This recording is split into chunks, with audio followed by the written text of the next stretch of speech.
গণ অধিকার পরিষদ সহ বেশ কয়েকটা রাজনৈতিক দলের সাথে চলমান পরিস্থিতিতে প্রধান উপদেষ্টার সাথে আলোচনা ছিল।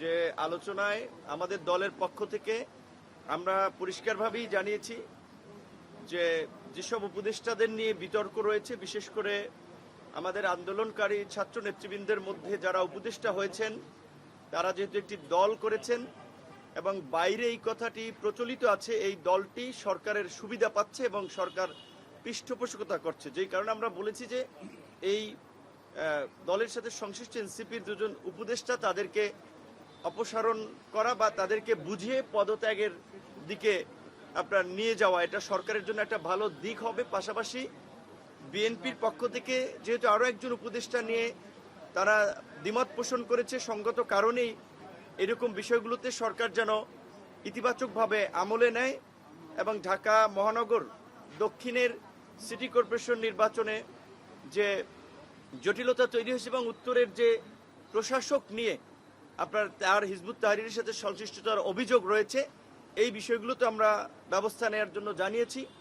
এবং আপনারা লক্ষ্য করছেন যে এই সময় বিশেষ করে আমাদের দেশপ্রেমিক সামরিক বাহিনীর বিরুদ্ধে নানা ধরনের নিষেধাজ্ঞার বিদ্বেষ ছড়িয়ে সরকারের সাথে বা জনগণের মুখোমুখি দাঁড় করানোর একটা চেষ্টা করা হচ্ছে সামরিক বাহিনীকে। সরকার যেন সামরিক বাহিনী সহ পুরো প্রশাসনকে আস্থায় নিয়ে কাজ করে, তাদের সাথে যেন সরকার একটা ভালো আন্ডারস্ট্যান্ডিং থাকে। একই সাথে রাজনৈতিক দলগুলোর সাথে যে দূরত্ব তৈরি হয়েছে, কারণ রাজনৈতিক দলগুলো আমরা অনেকেই যারা দায়িত্বপ্রাপ্ত উপদেষ্টা রয়েছেন কিংবা সরকারের সহকারী রয়েছেন, দেখা করার সাক্ষাৎ করার সময়সূচি চাইলেও, গুরুত্বপূর্ণ প্রয়োজনীয় বিষয় আলাপ করতে চাইলেও অনেক ক্ষেত্রে সাড়া মেলে না।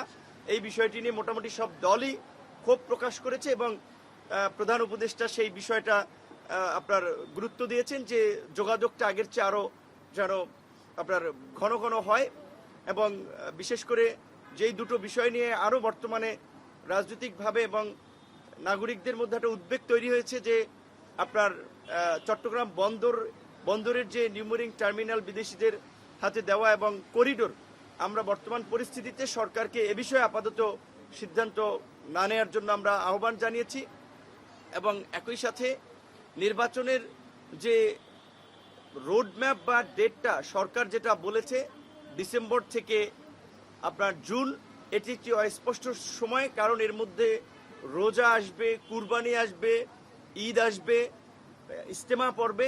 সেই কারণে আমরা বলেছি অন্তত প্রধান উপদেষ্টা যেন একটা সুনির্দিষ্ট মাসের কথা বলেন যে এই মাসে সম্ভাব্য নির্বাচনটা হতে পারে এবং নির্বাচন এবং সংস্কার বিচার ডক্টর মোহাম্মদ ইউনূসের নেতৃত্বে অন্তর্বর্তীকালীন সরকারি করুক, আমরা সেটা চাই। সেক্ষেত্রে সরকার অভ্যন্তরীণভাবে কিংবা যে বাহ্যিকভাবে যে চাপগুলো কিংবা নানান ধরনের ষড়যন্ত্র তারা অনুভব করছে বা করবে, সেই ক্ষেত্রে আমরা পরিপূর্ণ তাকে সহযোগিতা করব। আমাদের পক্ষ থেকে এটাই ছিল মোটামুটি দলীয় এবং বিশেষ করে যারা আমরা একত্রেও ঢুকেছি, যেহেতু 2-3টা স্লটে বিভিন্ন রাজনৈতিক দলগুলোর প্রধানদের কিনে আজকে বসেছেন, এটাই ছিল মোটা দাগে আজকের এই আলোচনার বিষয়বস্তু।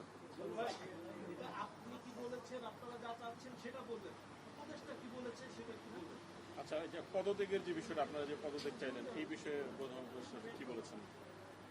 প্রধান উপদেষ্টা তো সব কথা সবার কথা শুনেছেন, সব কথার তো টু দ্য পয়েন্টে তা তিনি স্বাভাবিক প্রোটোকলে উত্তর ওইভাবে দেন না, বা আবার ধরেন অনেক কথা বলেছে সেগুলো আবার ওপেনলিও বলা সম্ভব না। তবে যেই সমস্ত বিষয়গুলো তিনি স্বীকার করেছেন যে তিনিও শুরুর দিকে অনেককে চেনা জানা ছিল না, অনেকে উপদেষ্টা হয়েছেন, উপদেষ্টা পরিষদে এসেছেন, এখন তাদের পারফরমেন্স নিয়ে অনেক প্রশ্ন উঠছে, তাদের মন্তব্য নিয়ে একটা যে বিতর্কিত অবস্থা তৈরি হয়েছে সেটাও তারা বলেছেন। এবং যেহেতু পাশাপাশি অনেকেই বলেছেন উপদেষ্টা পরিষদের পুনর্গঠনের বিষয়টাও আলোচনা হয়েছে এবং সেখানে রাজনৈতিক দলের পরামর্শ নিয়ে এই সমস্যার সমাধান যেন সরকার করে বা যে কোনো ইস্যু তৈরি হলে যেন রাজনৈতিক দলের প্রতিনিধিদের সাথে আলোচনা করে, এই বিষয়টাতে আপনার তিনি আশ্বস্ত করেছেন। এবং অন্যান্য বিষয়গুলো যেগুলো যেভাবে দ্রুত সুরাহা করা যায় সেই বিষয়টি নিয়ে তারাও আবার আপনার সরকারের অন্যান্য উপদেষ্টাদের সাথে বসে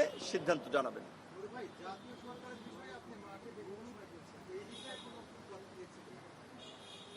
আসলে শুরুর দিক থেকেই আমরা বলেছিলাম যে এই অভ্যুত্থান পরবর্তী সময়ে জাতীয় সরকার কিংবা অভ্যুত্থানের অংশীজনদের সরকার ছাড়া নির্দিষ্ট বলয়ের সরকার হলে তারা দেশ চালাতে পারবে না, দেশে স্থিতিশীলতা আনয়ন করতে পারবে না। এবং এটাই আমরা আজকেও সেটা বলেছি যে আমরা কিন্তু 9 মাস আগে বলেছিলাম যে আজকে 9 মাস পূর্বে যেভাবে বাংলাদেশের ইতিহাসে বাম ডান সকলে মিলে যেভাবে এই সরকারকে সমর্থন দিয়েছে ব্যক্তি ইউনূসের কারণে, এখন কিন্তু সেই সমর্থনটা ওইভাবে আর আগের মতো নাই। কারণ হচ্ছে সরকারের কর্মকাণ্ড, সেটা শুধুমাত্র ব্যক্তি ইউনূসের না, ওভারঅল সরকারের কর্মকাণ্ড। তো সেই জায়গা থেকে এখনকার বিদ্যমান পরিস্থিতিতে আসলে জাতীয় নির্বাচনটা যত দ্রুত হবে ততই দেশ সংকট থেকে উত্তরণের একটা পথ খুঁজে পাবে, এবং সেটাই আমাদের সকলের জন্য স্বস্তির হবে, যে কারণে আমরা নতুন কোনো বিষয় এই মুহূর্তে আর আলোচনায় আনি নাই।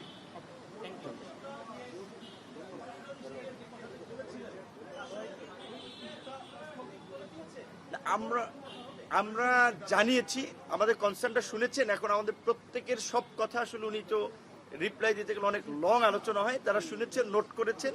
আশা করি যেহেতু তারা এই সময়ে দেখেছেন যে তার সরকারের প্রতি রাজনৈতিক দল নেতৃবৃন্দের সমর্থন সহযোগিতাটা ওভারঅল যেহেতু ন্যাশন ওয়াইড একটা কনসার্ন তৈরি হয়েছে, করিডোর কিংবা এই বন্দর, ন্যাশনাল ইলেকশনের সুনির্দিষ্ট দিন তারিখ বা মাস নিয়ে, এবং বিশেষ করে আপনার নির্বাচন নিয়ে, এই বিষয়গুলোতে তারা গুরুত্ব দেবে আশা করি। ধন্যবাদ।